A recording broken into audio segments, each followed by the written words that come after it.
Wednesday, my dudes.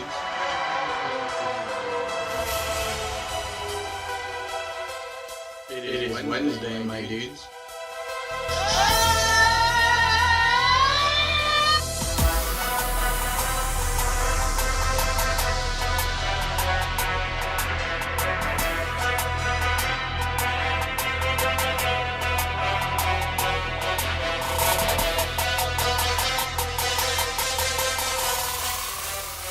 Wednesday, my dudes.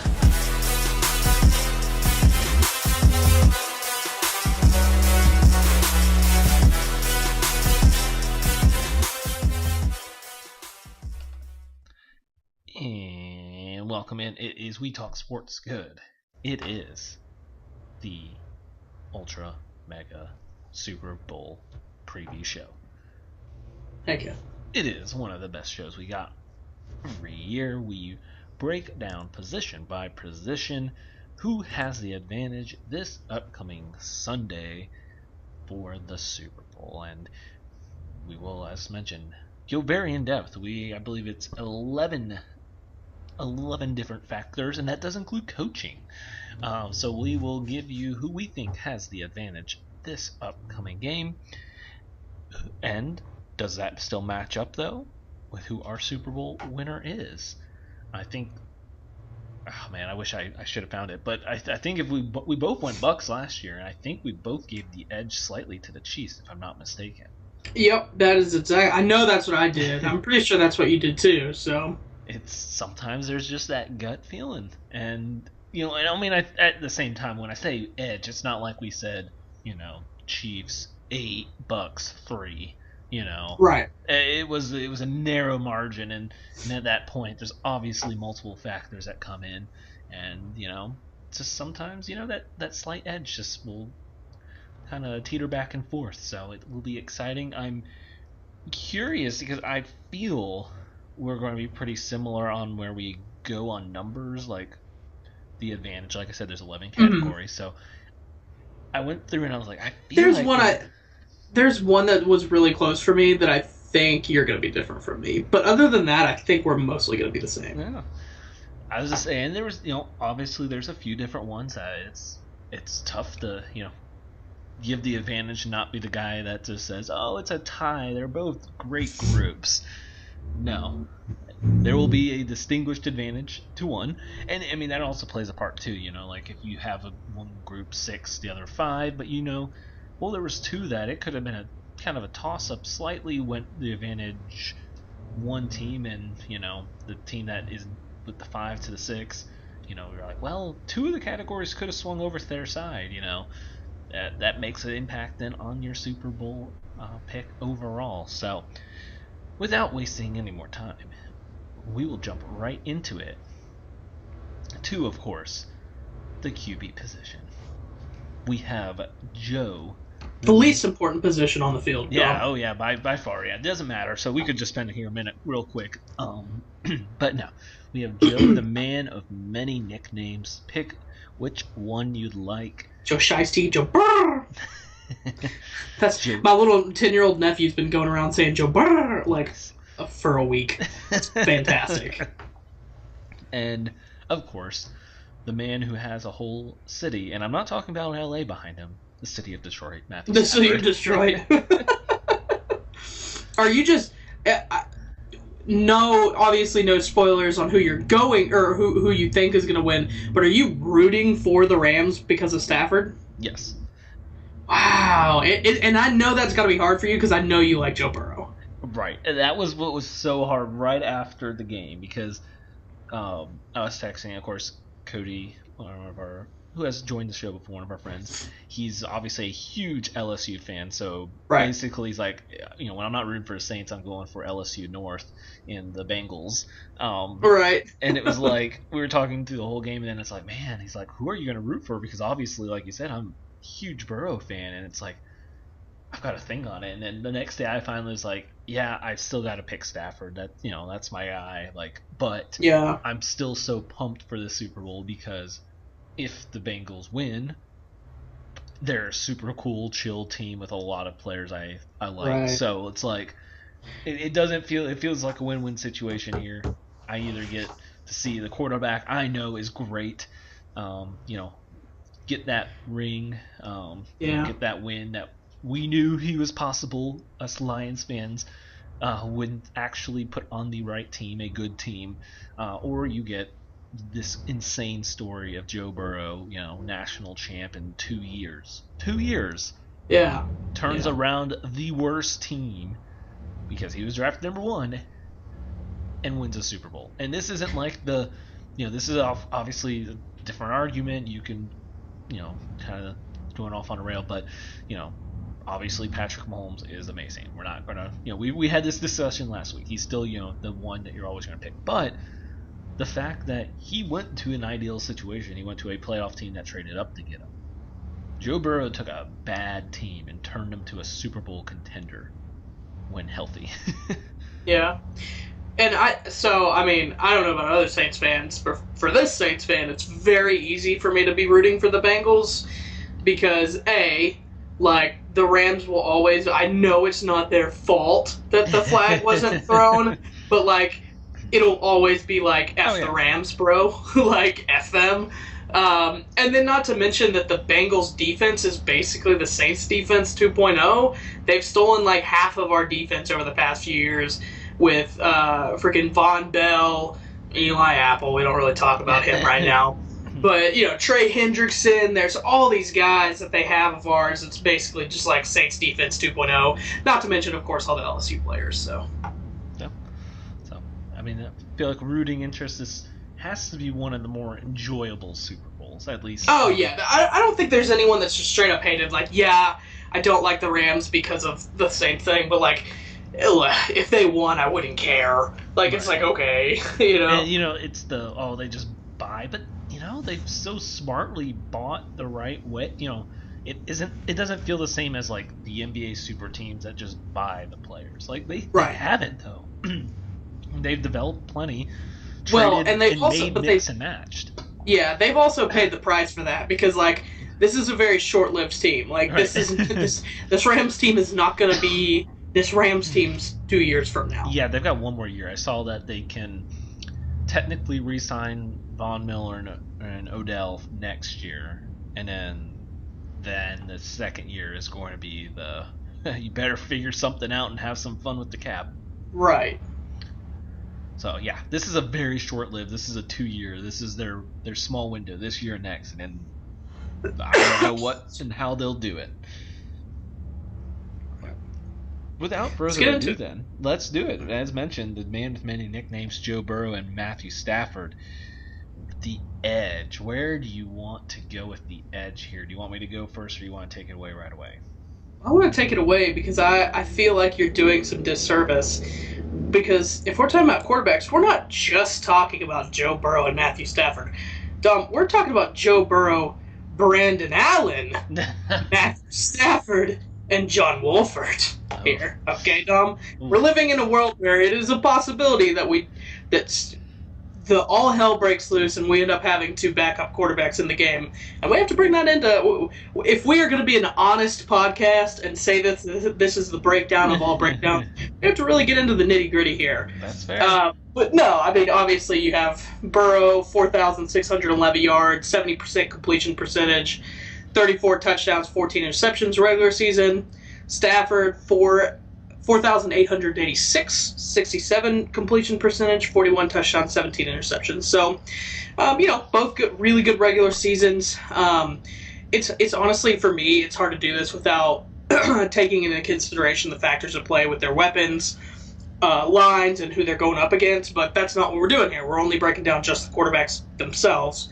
And honestly, I don't know if this is going to be but I got to give the edge to Burrow. I feel like both of these guys are gunslingers. They're not going to hold back in this game, which is extremely exciting. And I honestly, I feel, you're going to hate me for saying this, I feel like Stafford will most likely end up with a better stat line regardless of the game's outcome. But when it comes down to the fourth quarter and everything's on the line, I just can't deny Joe Burrow. I also feel like if this was Stafford from 2 or 3 years ago, I would give it to him. But honestly, I feel like, having watched him these past few weeks, his deep ball's not there as much. He's been underthrowing on deep balls that are ones that he would usually have no problem with. In fact, he might overthrow them. Right. Right. A couple specifically I'm thinking of is the very last week in the regular season, the loss to the 49ers. The game clinching thing was he underthrew pretty severely underthrew a streak that was an interception that sealed the game, and then he almost threw a couple of interceptions in the playoffs that ended their playoff run as well on deep balls that he underthrew. So that's a little concerning to me. And also, I just gotta go with Joe Shiesty, man. He's just undeniable. He's kind of unflappable, even if it's not necessarily going his right way, And then also, I have to give the edge to Brandon Allen if everything hits the fan. I like Brandon Allen a lot over Wolford. So, Yeah, I was gonna say Brandon Allen over Wolford for sure as the backup. yep. However, I will agree with you actually in the edge I am giving the Bengals. Oh, okay. I mean, I'm going to echo some similar points. Stafford, like you said, if you're leaning in back some years, it's different. And obviously not taking away anything from this year. However, you're right. There has been some misconnections, especially on the deeper ball. If you look at the last 4 weeks, I know that was going into the playoffs. That had everyone freaking out. The Rams were going to choke in the playoffs because Stafford threw, the one, it was 8 picks in the last 4 games, and he's going to blow it in the playoffs. And then there was one, and then he probably should have been a second, but he still did have a good 6-1, in the playoffs so far ratio. But there was kind of in the late season, struggles on some of those extra interceptions that shouldn't have been. And overall, like you said, this is Joe Burrow from behind and in the fourth quarter. Like, you have to count what's going on right now with him at the end of the year. Like, Right. this caliber of play, the poise he has just to keep coming back, or when it's a deficit, it's no big deal. Like, it matters. It matters. Oh, yeah. Those last 2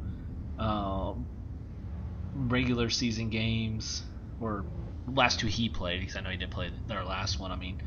You look at that. That was 500 yards, 80 completion percentage, 4 touchdowns, no picks. 446, 4 touchdowns, no picks, 76%.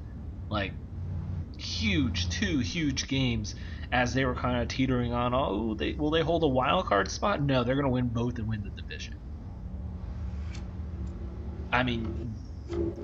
When we talk about, as we mentioned, sometimes it's just not the stats, it's just kind of our gut feeling. And this Joe Burrow right now, I don't feel like you can pick against. Right. So, with that, I will give the edge as well to Mr. Joe Shiesty. Joe Shiesty. The coolest man on earth right now. Yeah, he really is. So, I will agree there and move over to running backs. As depth as you want to go, we have Mixon, Pirine, Evans for Bengals, Akers, Sony Michel, and maybe Henderson. Yeah. So, obviously interesting there. Will the depth of the Rams actually be some depth as they start the year without Akers? Henderson does go down, and a nice surprise in Sony Michel holding up enough. Nothing amazing, no crazy average, just being a decent piece to kind of hold the run game together enough. However, I can't deny the man, of course, that with another 1,000-yard year, and obviously, whatever you want to say on potential of Cam Akers, I am going to give the edge to the Bengals. 3,000-yard years for Mixon probably would have been a 4th if he didn't, get hurt in 2020. But he had the 13 touchdowns, just thriving with this offense, just clicking on all cylinders. And I like their passing game from their backs. Mixon, Pirine, and Evans all have. I knew Evans was a good receiving back in Michigan. I know they don't use a whole lot, but I feel like with the combo of the 3, you forget they're a pretty solid grouping of receiving backs as well. So, I'm going to give that. I could only really give the Rams if you think Cam Akers is going to be that potential that we think he is.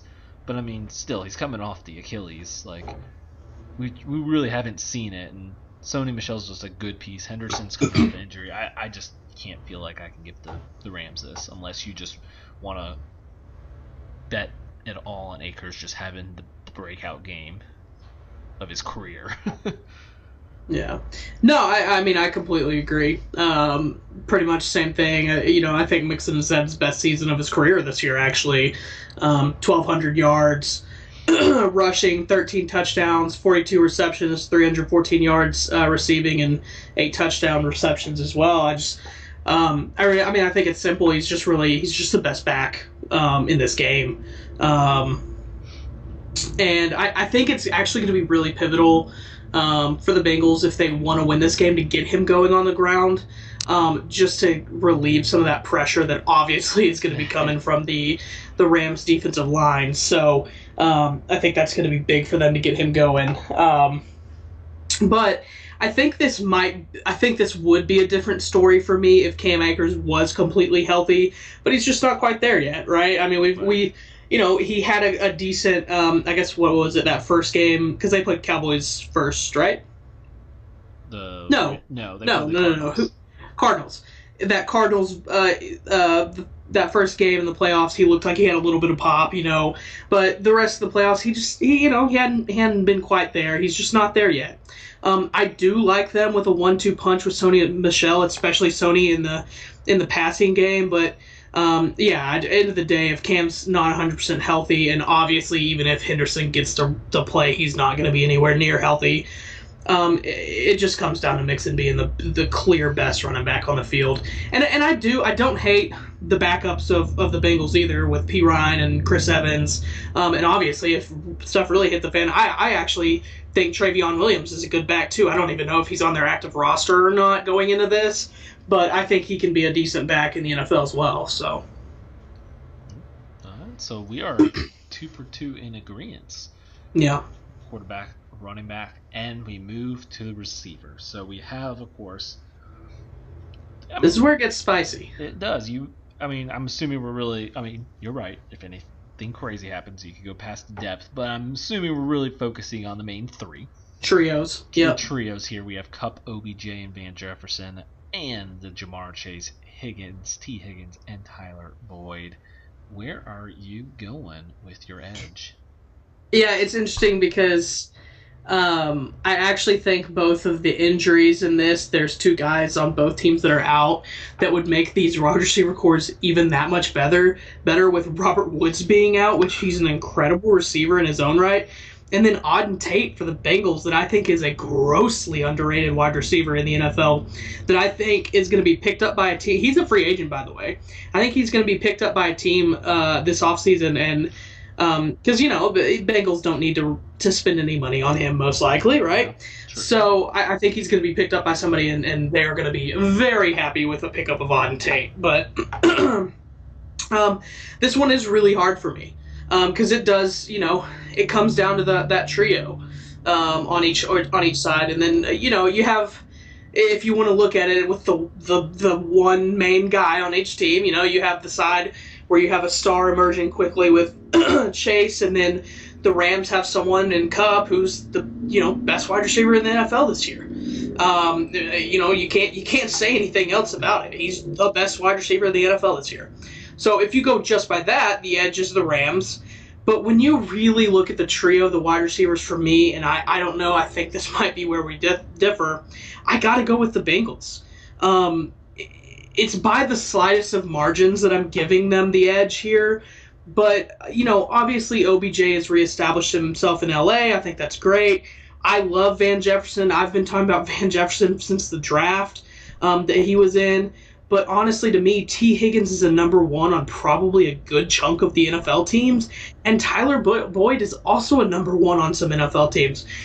Dom, you can't look at me and tell me that Tyler Boyd would not be the number 1 wide receiver on your Detroit Lions right now. 100% would be.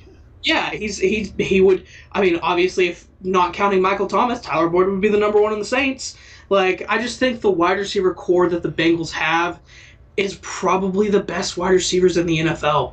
I really think that. And Rams might very well be number 2. If you throw a healthy Robert Woods in there, I would definitely give them the edge because Robert Woods is an incredible. I mean, if you're talking about Robert Woods as being your third wide receiver, that's insanity, right? Van Jefferson being your fourth wide receiver is insanity, but he's not healthy. So I gotta go with the Bengals. That's probably not. I don't know if that's the popular pick right now or not. I feel like it's probably not, just because you have Cooper Kupp as the best wide receiver in the NFL. But this year, I'm not gonna say he's the best wide receiver. That's hard to say. But I don't know what the consensus is, but I gotta go with Bengals. But it's by the very slightest of margins. This one, yes, was extremely, extremely hard. I'm going to agree that it is barely lean on my pick. If you go statistically as the trio, you have to obviously pick the Bengals then. However, I am going to lean the other back way towards the Rams. Okay, this is what I thought we might differ on. Yeah. I thought you might pick Rams. It was extremely hard because you're right. The trio, the youth of the trio, it is insane. Gosh. Yeah. I feel like you're actually right. I feel like it's more unpopular to pick the Rams because of, if you look at it as a whole, the Bengals trio, you're like, that's a young emerging group.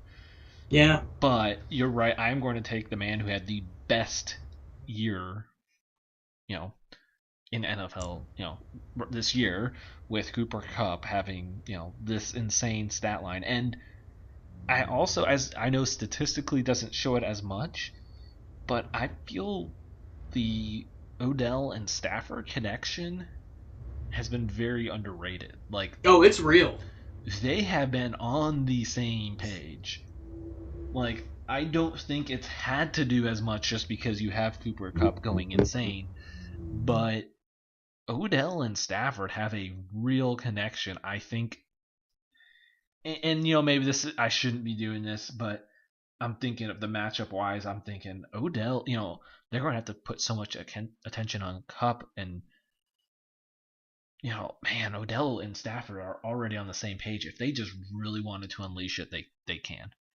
And Odell could have this 100+ yard game, touchdown or two.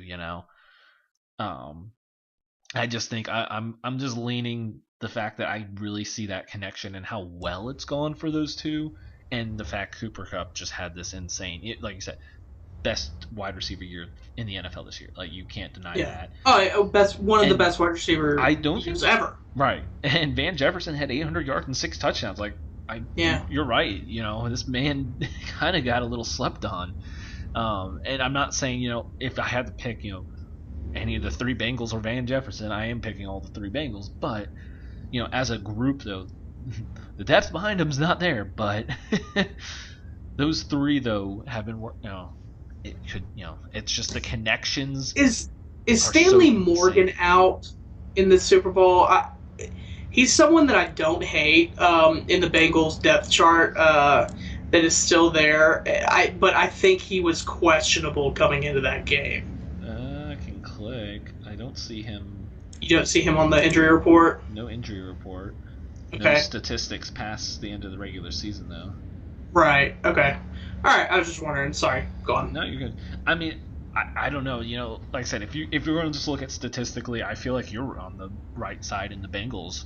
If you're looking at statistically and depth, I feel like that would probably majority favor the Bengals. But if you are going to go star power top end year, I think that tips it back over to Rams because of Cooper Kupp too. Yeah.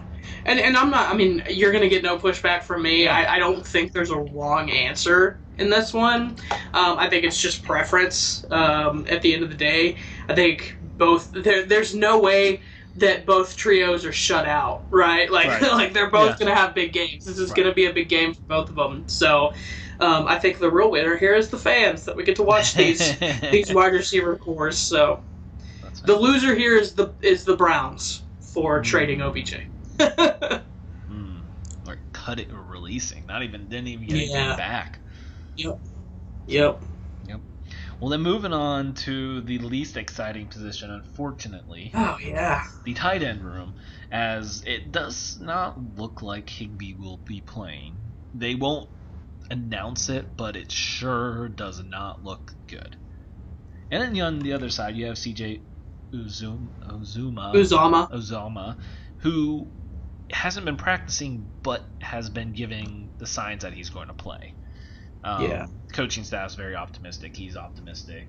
Higbee's more of the, this does not look good at all, but we're not going to say he's out. Right. So with that, you're now going over to Blanton. Kendall Blanton for the Rams. Yeah. And I think this is a pretty straight up obvious one. Obviously, if you had Higbee in, that's a game changer. So, surprise, surprise, I'm going Bengals on the edge.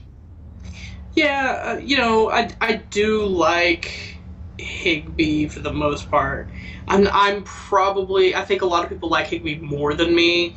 I'm not the biggest Higbee fan. I think he's a good player. I don't think he's kind of what people were thinking he was going to be this year. The mini Gronk, they kept calling him. Yes, yeah. But if anyone's been listening to this show for a while, and I know you know this, I'm a big Uzomah fan. I've been singing his praises for, a couple of off seasons now, right? Yeah. Especially back when they were still considering keeping Eifert, where I was like, man, Uzomah's sitting back here. Eifert always gets hurt. Uzomah is someone who can be a very serviceable tight end one in the NFL, and I wholeheartedly believe he can take over that tight end one position and probably honestly do better than him. And I think he's shown that this year, especially down the stretch here. He's become more of a, I guess I'm going to talk in fantasy football terms, he's become less of a tight end reliant or a touchdown reliant tight end, and he has become more of a focal point of that offense in the middle of the field.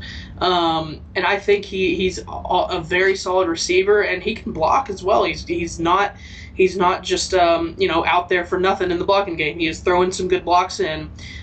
So I honestly think I might go with Uzomah even if Higbee was healthy. But him being out, it's so easily the Bengals' edge on that one. I mean, that's fair too. I mean, you look at statistically, it's Higbee 61, 560, and 5 touchdowns. Uzomah is 49, 493, and 5 touchdowns. Yeah. That's, not considering the playoffs. And one more and regular been season game. Very well in the playoffs. Yeah, I mean, that's one more regular season game for Uzomah. He had 16, and Higbee had 15. But still, that's very close stats. I mean, you take away the Chiefs one where they just didn't really use him because they had to keep him blocking so much. I mean, you look at the targets. It's just go through December. Playoffs to December: 8, 6, 6, 7, 4, 6, 6, and the only 4 was the Denver, and it was just a low-scoring game, so they didn't throw a whole lot. So, he's getting, like you said, the increased targets there. Right. Late in the year. So, I would be interested, if, I would differ from you, obviously, if Higbee was playing, if you still would have stuck with that. But I can see your fair point. If you just also look statistically and the late season run, you're right. I mean, they incorporated him very heavily. And not to say the Rams do use him, but I feel like he is the touchdown dependent guy because he will go through waves of pretty big games to nothing. Mm-hmm. Yep. It's just how McVay decides to run the offense that week. Uzomah's kind of feels like it's been a little more consistent. Mm-hmm. Well, we have hit about halfway, and I want to give you plenty of time of the offensive line. So we will hit commercial break right now, and then on the other side, Randall will break down the offensive line matchups.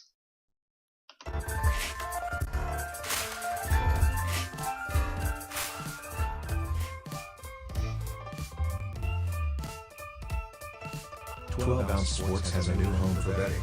BetUS.com is the official place to place your bets and support 12-ounce sports. All you have to do is go to BetUS.com and type in the promo code 12OZ and you'll instantly get a deposit bonus. This is America's favorite sports book. And remember, always gamble responsibly.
And we are back, and it is the continuation of the Ultra Mega Super Bowl preview show.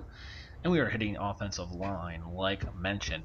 Now, it is obvious which way we both will be going on who has the edge. Yeah. And I'll just say I already know we agree, but I will let you have your time to shine here, your favorite segment of the show.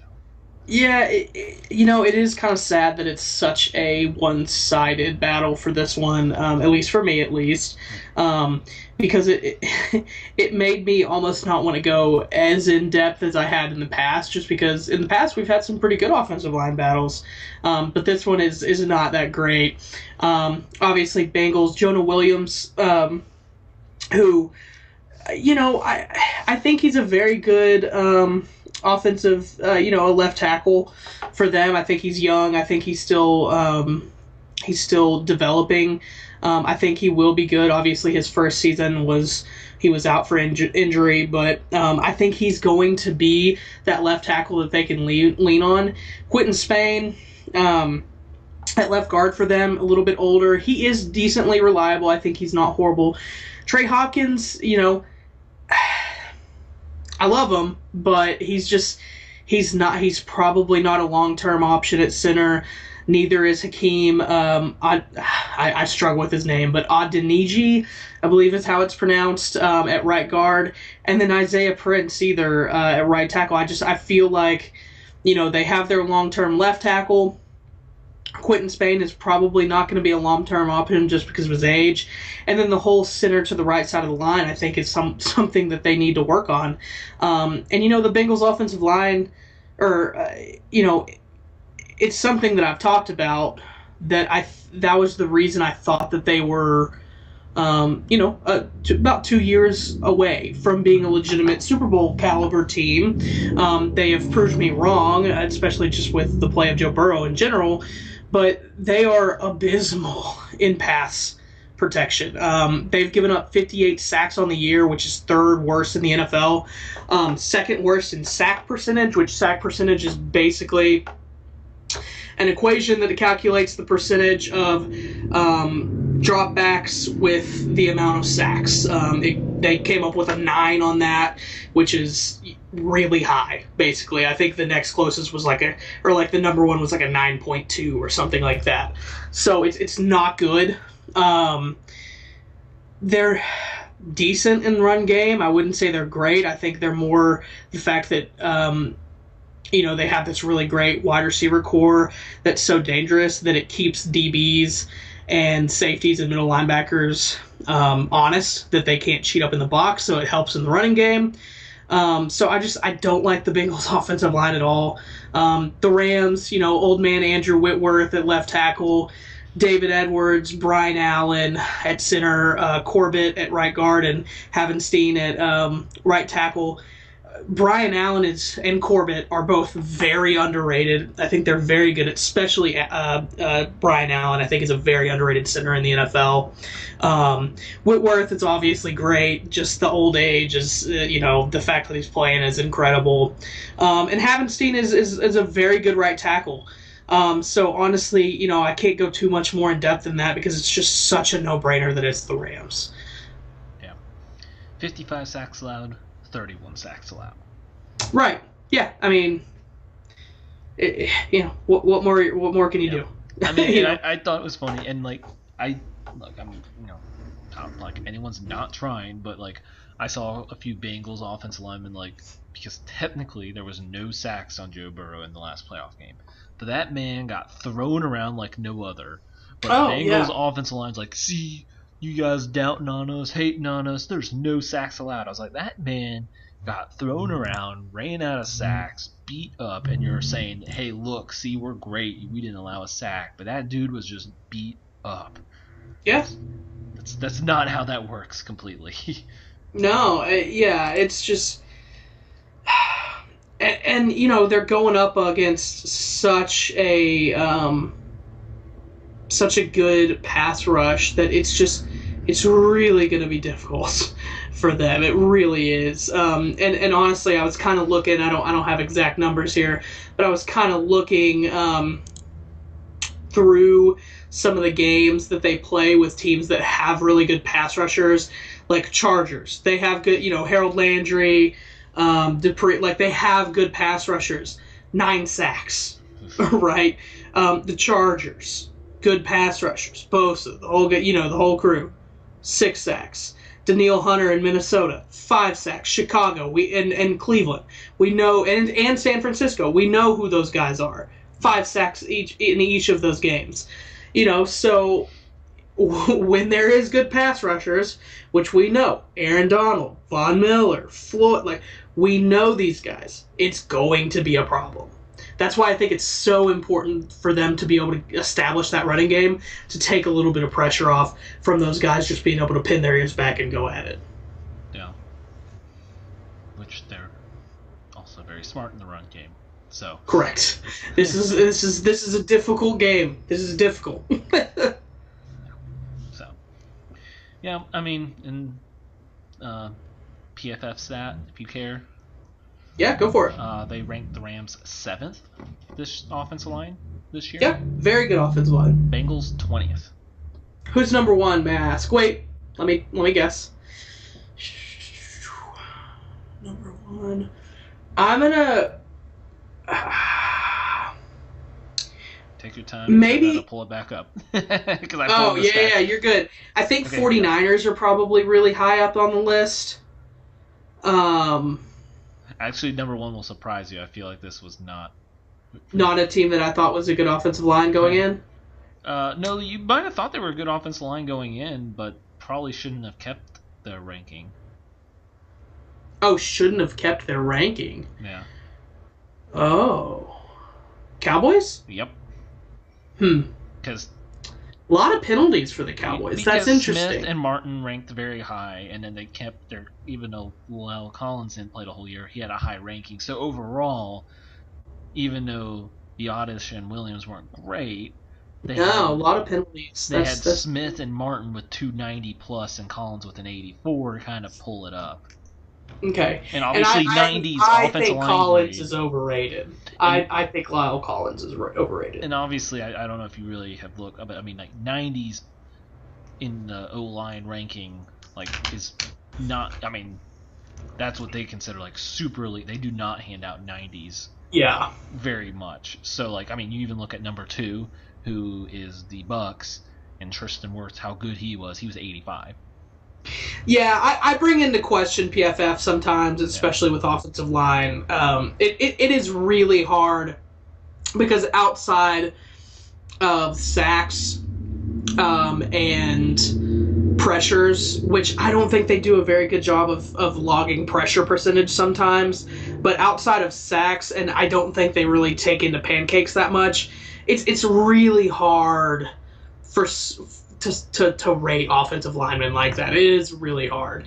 I'm curious, where were the 49ers on that list? They were 3rd. I was actually about to say them because Trent Williams had a 98.3, the highest PFF grade in all of NFL. Yeah, Trent Williams, which they got that right. Trent Williams has easily been the best offensive lineman all season. He is just an absolute monster and deserved every penny of what he got. And he's a Longview guy, where I came from, where my hometown and where I live right now.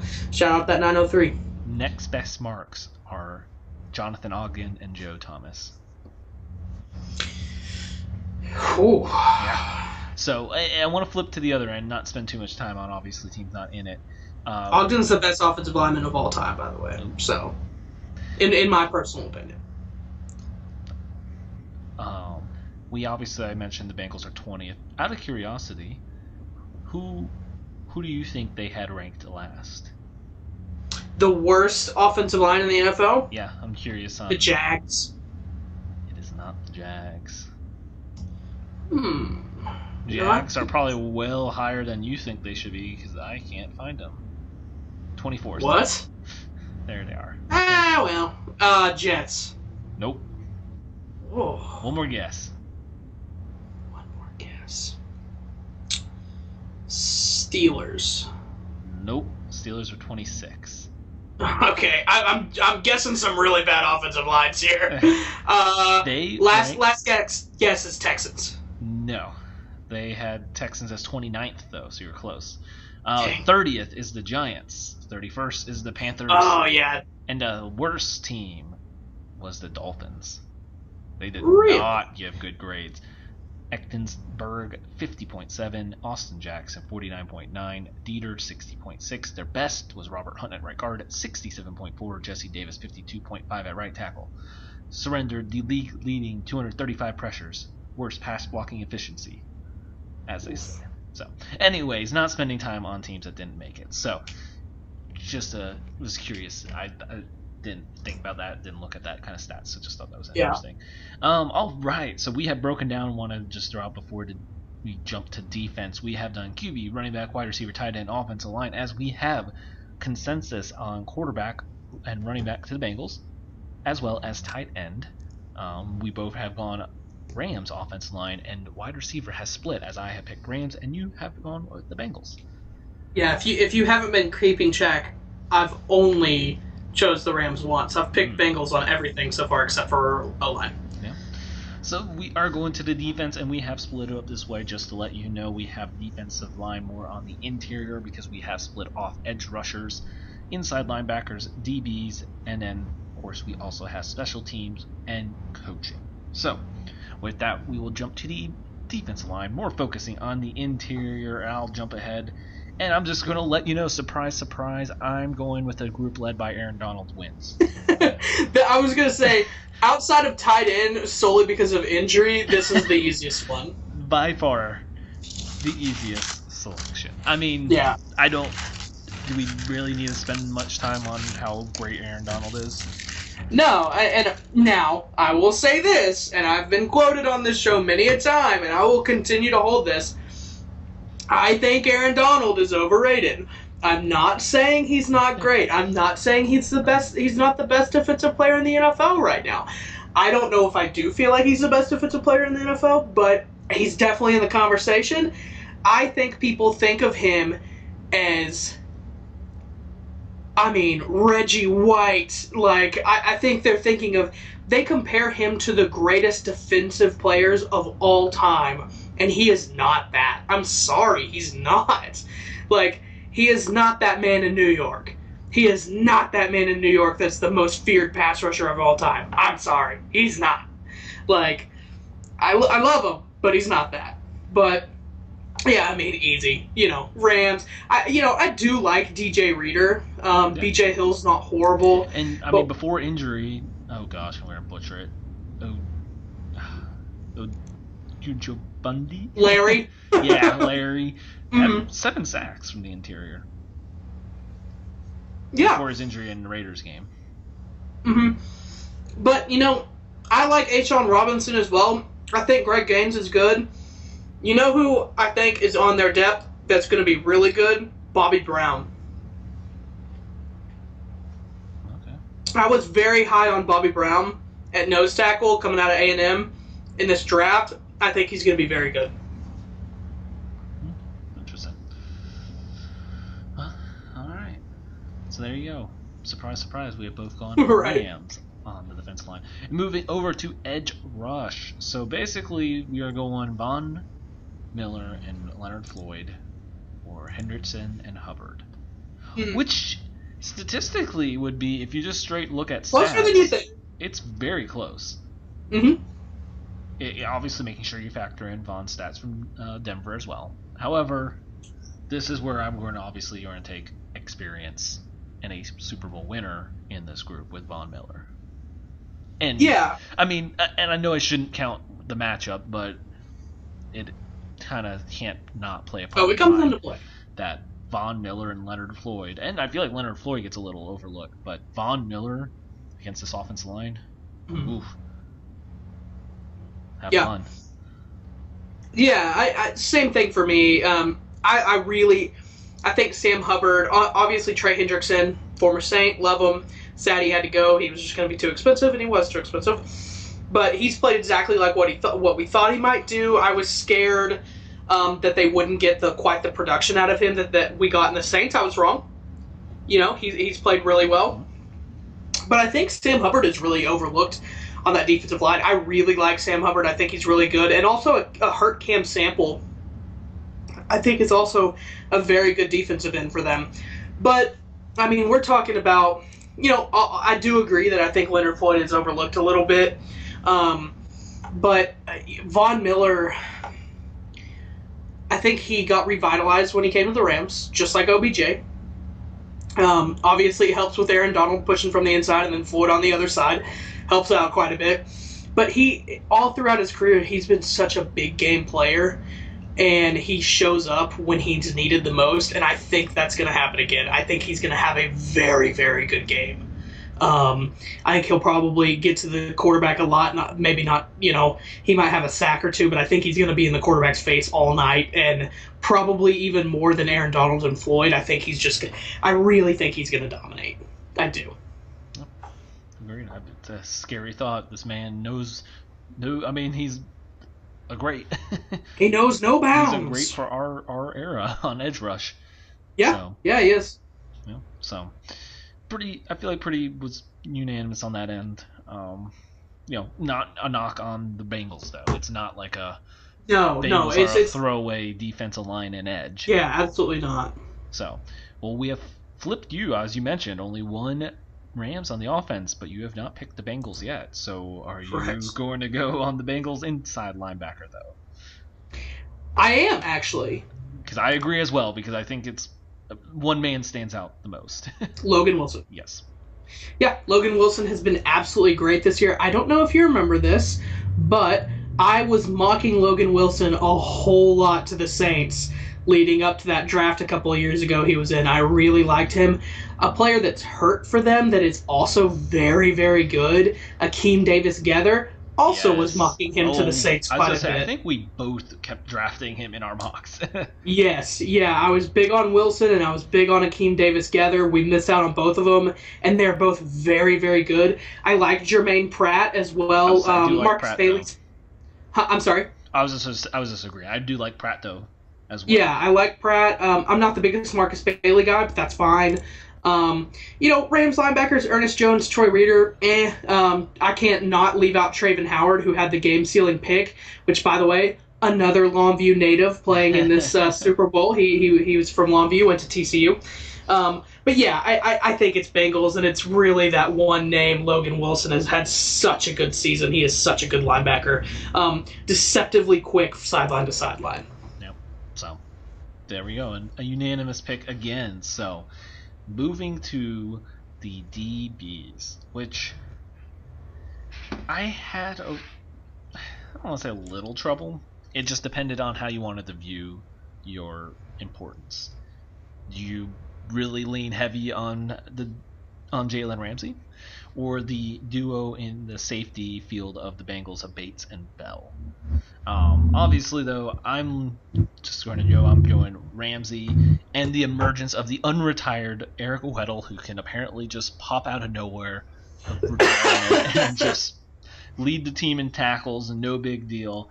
And I don't hate the Rams' depth. I know it's not the best, but like when you look over and you have Eli Apple, who is prone to letting up big plays.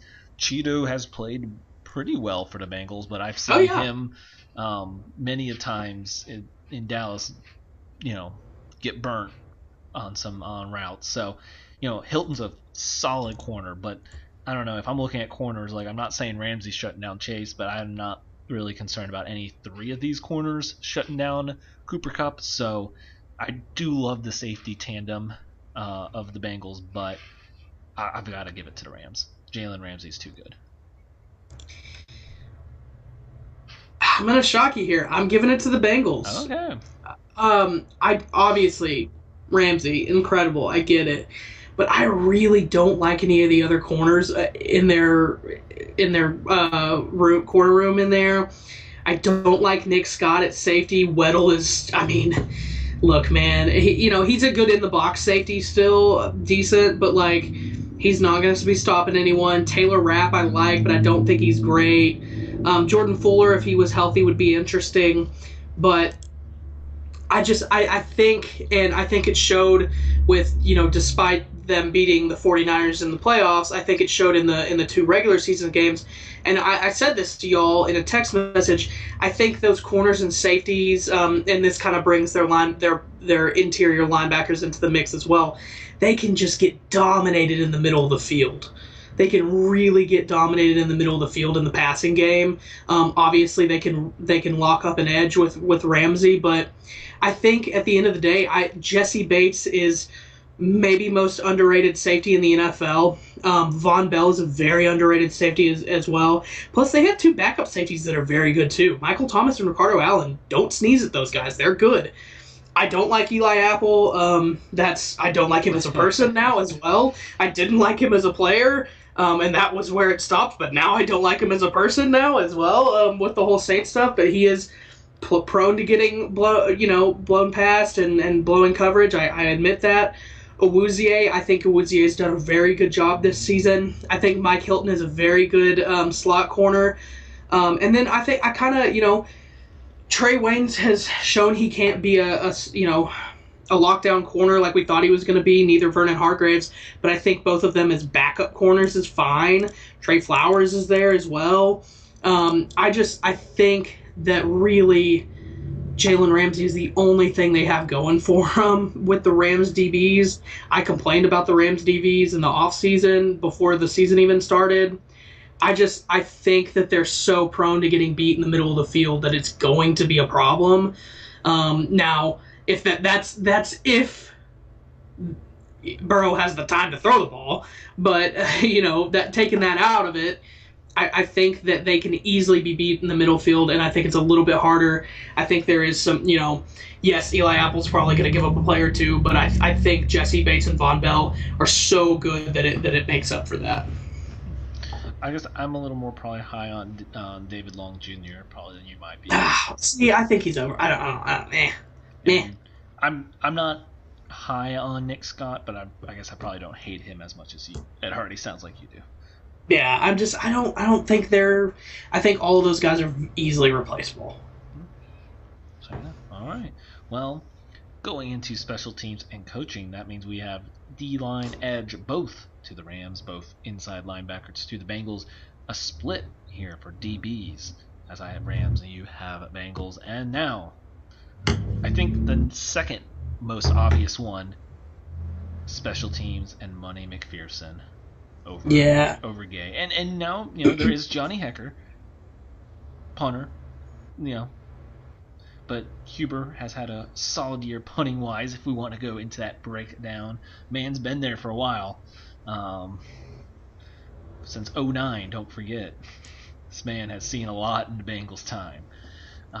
But a solid punter nevertheless. And, when you have a kicker who's money in the postseason, I think that's pretty obvious where you got to give the edge to. Yeah, I don't disagree. McPherson has been so good. So good. And, Gay hasn't been bad. He hasn't been bad. He's made some big kicks, but there's just ice water in that man's veins. Just absolute ice water in that man's veins. He's so cool, calm, and collected that it's impossible to root against him and to think he's going to miss. And, I think Huber's a good punter, but Johnny Hekker might be the best punter in the NFL. He's definitely got a stake to claim for that. Something that I think we're not addressing that could... I am going with the Bengals because I think, obviously, McPherson is the most important part of this argument. But I think something that we are overlooking in this is the fact that you can't look me in the eye and say Johnny Hekker's not going to fake one this game. He's the fake king. I think they've only thrown one fake this year with him. I don't know if they've ran with him. I know that he's only thrown one pass this year. He's going to fake the ball. They're gonna run a fake. It might not go to him, but they're going to run a fake punt. I guarantee it. So that could be a game changer. That could be the single game changing play in this whole thing. So I'm still going to give them the edge on that, but don't be surprised if Johnny Hekker takes off on the sideline and tries to get a first down at some point. That's fair. I mean, and I will also shout out Brandon Powell, who does have a punt return for a touchdown. Yeah, there you go. But yeah, and well, I need to stop saying and another obvious one, but coaching. Think you got to go Rams because the McVay tree can't beat McVay, right? Yeah. Or not. Yeah. I better correct myself. The McVay tree can't be given the edge over the master. Yeah, absolutely. I mean, I couldn't agree more. I mean, it's so obvious. This is, Sean's second Super Bowl. I think isn't he actually younger too? I think so. I think he's like 36 or something like that, or 37, and then Taylor's like 39 or something like that. 36 is Taylor 39. Let's find out. Taylor is 38, but still 38. Yeah. So, I think it's got to be Sean. I think Zach Taylor's done a very good job, but Sean is clearly one of the he's the next. Well, I don't even know if you can say next. He's here, but like now that Sean Payton's retired and Andy Reid, he's an older guy, so he could retire at any point. You don't know. Sean McVay's the next like offensive mind that everyone looks at in the NFL. He's it. So I think it's an obvious pick there. Well, all right. Well, I have my tally. It goes Rams 6, Bengals 5. Let's see. 1, 2, 3, 4. I have Bengals 7 and Rams 4, and then 11 of them. Yeah. Yeah. So Bengals 7, Rams 4. Well, with that, are you going to go with your favorite then? Just like last year, I'm not. I'm rooting for the Bengals. I'm rooting for Joe Burrow. But I think at the end of the day, that pass rush and that defensive line is just going to be too much in the face of Joe. And I said that I think a key to the victory of the Bengals is for them to get that running game going, but I don't think they're going to be able to do that. I think they'll be able to hold Mixon considerably. I think they're going to have to force Burrow to pass because I think that offense is going to have enough to put up points on the Rams or on the Bengals, and it's going to force Burrow to have to throw, and it's going to force him to have to drop back. It's going to force that offensive line to pass block, and then that's when bad things are going to happen. I think I'll predict this. I think at least one. I will say I think Von Miller gets a sack, fumble for touchdown. Sack, fumble, recovery, but he gets the trifecta. A sack, a fumble recovery for a touchdown. Do you have a score prediction you want to go with it? I will go ahead and pick yours. I'll do my score after. I got to think about it. All right, so I got Rams 6, Bengals 5 on the edge. And I am rooting for Mr. Matthew Stafford, like I said at the beginning. However, I have this gut feeling, man. This man is unstoppable in this playoffs. And he's going to get knocked down quite a bit, but he has not lost since that UCF player stood over top of him in that Peach Bowl. Bengals 31, Rams 28. Okay. It's going to be the unstoppable force of Sean McVay leading at halftime and Joe Burrow down at halftime, but it won't matter. Or will it matter? Fair enough. I'm going to go... Oh, man, I don't like doing this. I'm going to go... I'm going to say Rams 34. Rams 34, Bengals 24. which doesn't sound like a good game. They win by 10, but I'll say that sack fumble for touchdown is at the very end when they're down by 3 and Joe Burrow's trying to do one last drive and Clincher. sack fumble. Yeah, clincher for touchdown right there at the end. Nice. Well, there you go. Well, we have different Super Bowl picks here on the We Talk Sports Good Ultra Mega Super Bowl preview show. Different, obviously. Last year we both sided on the Chiefs for edge, but both picked the Bucks, as we both sided with different teams here. Actually, excuse me, I was going to say we both sided with the Rams. You sided Bengals heavy. I slightly edged Rams, but we flip-flopped on our gut feelings. So there you go, the breakdown of breakdown shows, and that means we'll be back to see whose winner is right, which is interesting. As I mentioned, I'm rooting for the Rams, but I'm picking the Bengals. Obviously not upset about the Bengals, but you have a strong edge to the Bengals, but picking the Rams. We will stay tuned next week and find out and break down, of course, everything in the Super Bowl, and of course give some of our favorite commercials, because duh, right? Yeah, of course. So follow us on Twitter and Instagram. We talk Obi-Wan trailer coming, Dom. Ooh. That's the prediction. Yeah, all right. So there you go. And Randall will give a little insight on that trailer next week. So follow us, We Talk Sports Good, on Instagram and Twitter. We will see you next week, and have a great Super Bowl Sunday.